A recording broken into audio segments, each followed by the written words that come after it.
Hello everyone, কেমন আছো তোমরা? আমি অনন্যা। তো চলে এসেছি একটা নতুন ব্লগ নিয়ে তোমাদের কাছে। তো এখানে আমি সকাল সকাল ব্রেকফাস্ট বানিয়ে নিচ্ছি, সুজির উপমা। একটু গাজর, আলু, সর্ষে, শুকনো লঙ্কা, কারি পাতা এইসব দিয়ে একটু সুজির উপমা বানিয়ে দিয়েছি। দুটো প্লেট নিয়ে নিয়েছি, বাচ্চাদের দিয়ে দেবো। আর আমার সকাল সকাল রান্নাই হয়ে যায়, তোমরা তো সবাই জানো। তো এখানে একটাই তরকারি আর ভাত করেছি, মাছের ঝোল ভাত, পেঁপে আলু দিয়ে মাছের ঝোল আর ভাত। এই 1.5খানা মাছ মতো আমার কর্তা খেয়েছে, হাফ আবার রেখে গেছে, হাফটা ঝোলের মধ্যেই রেখে দিয়েছি। আজকে একটাই রান্না হয়েছে, তো ভাত আর মাছের ঝোল। আর এবার সুজির উপমাটা দুই বাচ্চাকে এবারে ঢেলে দিয়ে ওরা খেয়ে নিক। একটু ঝাল কম দিয়েছি, সামান্য একটা কি দুটো আমি কাঁচা লঙ্কা একটুখানি কুচো কুচো করে দিয়েছি টেস্ট অনুযায়ী। এখন 3জন মিলে আমরা খেয়ে নেবো।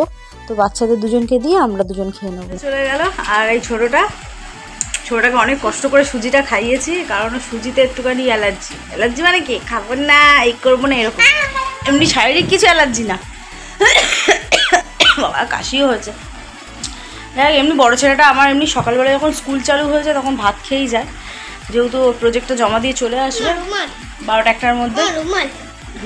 তাই জন্য ওকে আজকে সুজি করে দিয়েছি। এমনি টিফিনও করতে হয়, ওটা হয়তো সুজিটা যদি করতাম টিফিনে দিয়ে দিতাম। একটা পাপি নিয়ে আসো না। নিয়ে আসবো তো। তুমি তো আমার পাপি। না, হ্যাঁ না, তুমি আমার পাপি, তুমি আমার কিটি, তুমি আমার পাপি। তো ছেলে দুটো স্কুলে চলে গেছে, আমার হাতে এখন বেশ অনেকটা টাইম। তো ভাবলাম আজকের কাঠের আলমারিটা পরিষ্কার করে নিই। তো কাঠের আলমারি থেকে যত জামা কাপড় ছিল সব খালি করে নিলাম।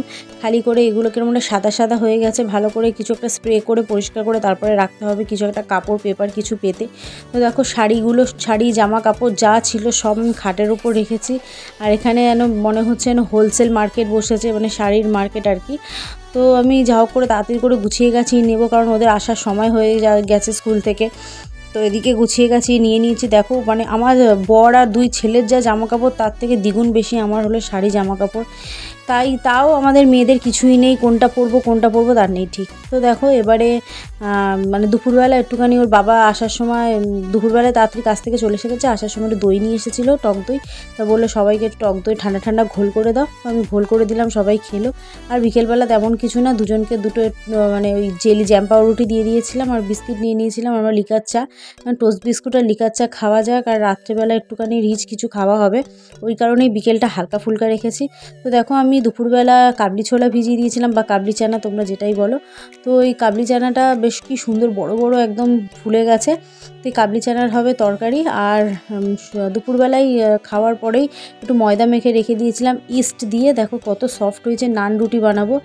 এই ময়দাটা দেখেই বুঝতে পারছো কত সফট কত সুন্দর নান হবে, পুরো জালি জালি হয়ে গেছে।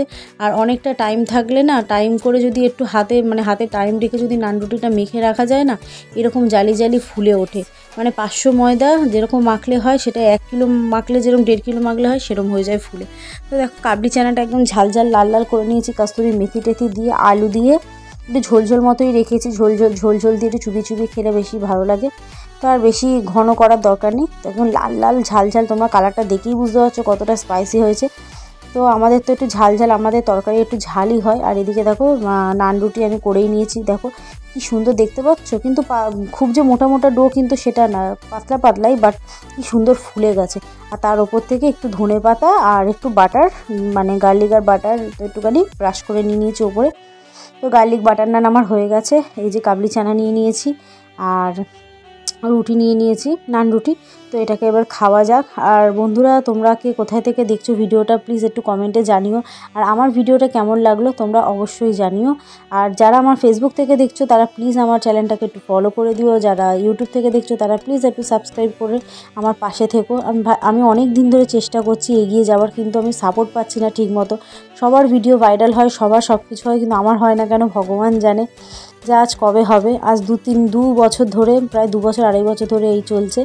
তো তোমরা সবাই ভালো থেকো, আমি ঈশ্বরের কাছে প্রার্থনা করি যারা আমার ভিডিও দেখো, কমেন্ট করো, তারা সবাই সুখে থাকো, ভালো থেকো। চলো টাটা।